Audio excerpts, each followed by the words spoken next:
अस्सलाम वालेकुम रहमतुल्लाहि व बरकातहू। सऊदी अरब में गुनाह होना बंद नहीं हो रहा है क्योंकि वहाँ की गवर्नमेंट शायद इन सब चीज़ों को बुरा नहीं मान रही और अल्लाह सुब्हानहू व तआला ने कहा है कि जब आप गुनाह को गुनाह नहीं समझते तो हम आपको उसी में मुब्तला कर देते हैं। एक रीसेंट न्यूज़ के अकॉर्डिंग वहाँ पे हेलोइन शॉप्स खुल गई हैं। हेलोइन मैं अगर आपको आसान सी भाषा में समझाऊँ तो एक हेलोइन नाइट होती है फॉरेन कंट्री में, वेस्टर्न कंट्रीज़ में, जहाँ पर लोग वो भूतों वाला मास्क लगा के या उस टाइप का गेटअप करके उस पार्टी में जाते हैं। ज़ाहिर सी बात है वहाँ गए हैं, वो पूरा मास्क लगा के, आपने देखा होगा कि वो अलग अलग तरह के वो मास्क चल रहे हैं जो हमारे यहाँ भी प्रेवलेंट हो गए हैं और उसकी एक पूरी पार्टी होती है, पूरी रात नाइट डांस शराब ये सब का दौर चलता है, मर्द औरत सब मिलते जुलते। तो वहाँ पर सऊदी में एक शॉप इसकी खुल गई है। दैट मीन्स उनके हिसाब से ये कोई बड़ा गुनाह नहीं है। ज़ाहिर सी बात है जब शॉप खुली है तो काम भी होंगे। मैंने ये टॉपिक इसलिए चुना है क्योंकि हमें भी कभी कभी लगता है ना कि थोड़ा सा कर लेंगे तो क्या होगा, जैसे कि बर्थडेज़ मनाना या कई ऐसे त्यौहार हैं जो इस्लाम में नहीं है। इस्लाम में सिर्फ 2 त्यौहार बताए गए हैं, वो है ईद और बकरा ईद, ईद उल फित्र और बकरा ईद। और इस्लाम में त्यौहार का भी एक कॉन्सेप्ट ये है कि जिससे सोसाइटी को फ़ायदा मिले।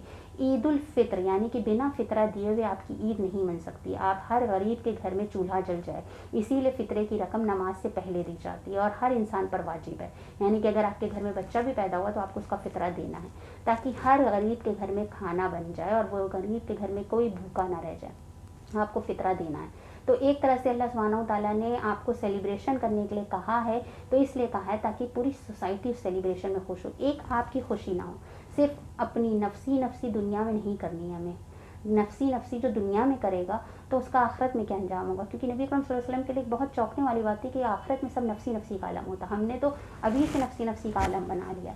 इसी तरह से बकरा ईद का भी कॉन्सेप्ट हम सब जानते हैं कि जो भी कुर्बानी का जानवर होगा उसके 3 हिस्से लगेंगे, जिसमें से एक हिस्सा रिश्तेदारों को दिया जाएगा, एक हिस्सा गरीबों का होगा और एक हिस्सा आपकी फैमिली के लिए होगा, ताकि जो गरीब पूरे साल गोश्त नहीं खा पाते, आपको नहीं पता है क्योंकि हमें तो रोज़ मिलता है ना, हमें उसकी कदर नहीं है, मगर उन गरीबों से पूछिए जिनको एक बोटी भी मिल जाती है साल में या 15 दिन में, या किसी ने अगर कहीं से एक प्लेट बिरयानी भेज दी तो उसे एक बोटी में इतने हिस्सेदार होते हैं, उनके लिए क्या खुशी का माहौल होता है एक गोश्त की बोटी।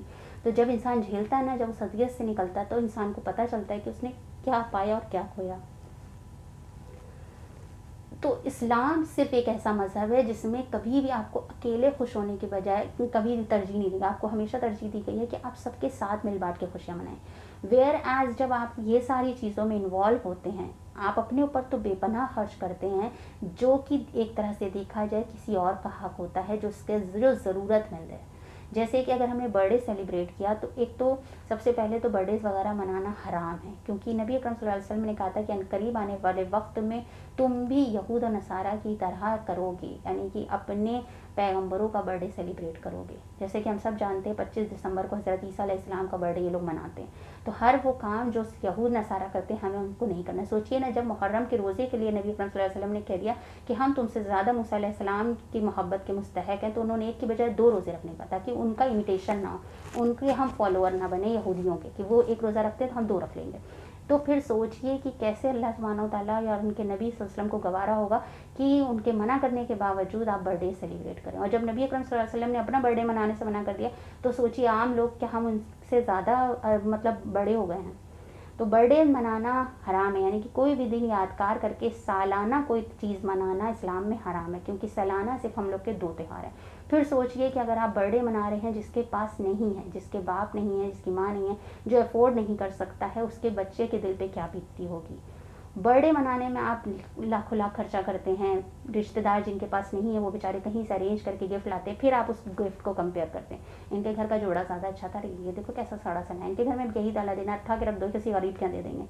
अब आप उसमें क्या करते हैं, कंपैरिजन कर देते हैं। आपको उसका खुलूस नहीं दिख रहा, आपकी उसकी मोहब्बत नहीं, बेचारे ने कैसे अरेंज किया होगा, अपने बच्चे का कपड़ा नहीं बनाया होगा, मगर आपके यहाँ शरीक होने के लिए नहीं आता तो आप बुरा मानते। वो बेचारा अपनी हैसियत के हिसाब से लाया तो भी आपको दिक्कत है। उसके बाद आपने फालतू के सेलिब्रेशंस में फिजूल खर्ची की, जिसका आपको हिसाब किताब देना पड़ेगा। ऐसा नहीं है कि आपको हिसाब नहीं देना पड़ेगा, अल्लाह सुब्हानहू व तआला हर चीज़ का हिसाब लेगा। तो अल्लाह सुब्हानहू व तआला ने जो चीज़ मना की है उसके हुक्म के ख़िलाफ़ जाके करना है। कई बीइंग एन इंडियन मैंने देखा है, कई फैमिलीज हम लोग राखी का त्यौहार, दिवाली में थोड़ा सा घर सजा लिया, राखी में थोड़ा सा घर सजा लिया, थोड़ा थोड़ा करके ना फिर वो हम लोग को कहीं ना कहीं हम अपने बच्चों की तरबियत में वो डाल देते हैं, फिर उनको गुनाह नहीं लगता। और जब हमें गुनाह गुनाह नहीं लगता है, क्योंकि बनी इसराइल की कौम के अंदर ये था कि वो गुनाह करने वालों के साथ बैठते थे और मना नहीं करते थे। फिर क्या हुआ, वो खुद भी उसी गुनाह में मशगूल होते गए, क्योंकि अल्लाह सुब्हानहू व तआला ने कहा कि जब तक तुम रोकोगे नहीं, जब तक कि तुम्हें वो गुनाह नहीं लगेगा, जब तक कि तुम उसको हाथ से या मुंह से या ज़बान से या दिल से या उसके पास आना जाना नहीं छोड़ोगे, तो अल्लाह सुब्हानहू व तआला तुम्हारे ईमान को कमज़ोर कर देंगे और फिर तुम भी वही गुनाह करना आसान हो जाएगा। तो इसलिए प्लीज़ बाज आ जाइए अगर हम इस तरह के किसी भी गुनाह में हैं, क्योंकि हमारे सामने सीधा साधा एग्जाम्पल आज है कि आज सऊदी अरब में म्यूज़िकल कॉन्सर्ट्स भी हो रहे हैं, हेलोइन शॉप्स भी खुल रही हैं, हर तरह की बेहयाई आम हो रही है, क्योंकि कहीं ना कहीं वहाँ के हुक्मरानों को ये लगने लगा है कि music is not a bad thing, it is just for entertainment. जब उनको हराम चीज़ नहीं लग रही है तो ही तो उसकी इजाज़त दे रहे हैं, या तो अल्लाह सुब्हानहू व तआला ने उनके दिल से जहन्नम का खौफ निकाल दिया, और जो इसके खिलाफ़ बोल रहे हैं उनको सज़ा भी मिल रही है। आज कई लोग मीडिया पे इस चीज़ को बोलने से डरते हैं कि मेरा करियर ख़त्म हो जाएगा, मेरी वीडियोज़ नहीं चलेंगी, मेरे ऊपर कोई एक्शन ले लिया जाएगा, मैं नॉन मुस्लिम कंट्री में हूँ। लेकिन सोचिए उन इमाम की कितनी हिम्मत होगी कि उन्होंने इसके ख़िलाफ़ आवाज़ उठाई, हालांकि उनको सज़ा हुई। तो आपको क्या लगता है ये सज़ा उनकी बेकार जाएगी?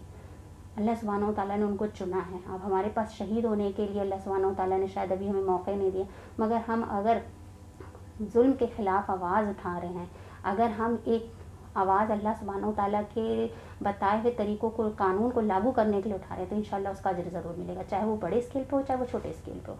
तो अगर हमारे घरों में ये होता आ रहा है birthday celebration, Christmas celebration, new year celebration, तो अगर हम स्टेप फॉरवर्ड करेंगे एज अ माँ, एज अ बहन, धीरे धीरे कोई हमें गाली नहीं देगा। तो कहेंगे, शुरू में से भी यही कहेंगे, अरे बड़ी मुल्लानी बनती है, अरे बड़े मुल्ला बनते हैं, अरे इनके पास पैसे, यार इतना सा कर लिया, बच्चों की खुशी के लिए कर लिया। नहीं, थोड़ा सा आपको भी तकलीफ़ होगी, मुझे भी तकलीफ़ होती कभी कभी जब मेरे बच्चे रोते हैं कि मेरा बर्थडे नहीं मनता। लेकिन आप कहीं ना कहीं जब उनको दीन की मोहब्बत आ रही है, जन्नत का शौक़ आ रहा है, तो उनको लगता है ना, जैसे अभी बड़े होने के बाद हम लोग को लगता है अच्छा वो मेरे माँ बाप ने हम लोग को पर्दे में रखा, ऐसी तरबियत दी, वरना हम भी आज फहश होते, हमें भी नंगापन अच्छा लगता होता। तो आगे चल के कहीं ना कहीं अल्लाह सुब्हानहू व तआला आपको इसका अजर ज़रूर देगा। वाखिर दावाना अनिल हम्दुलिल्लाहि रब्बिल आलमीन। अस्सलामु अलैकुम व रहमतुल्लाहि व बरकातहू।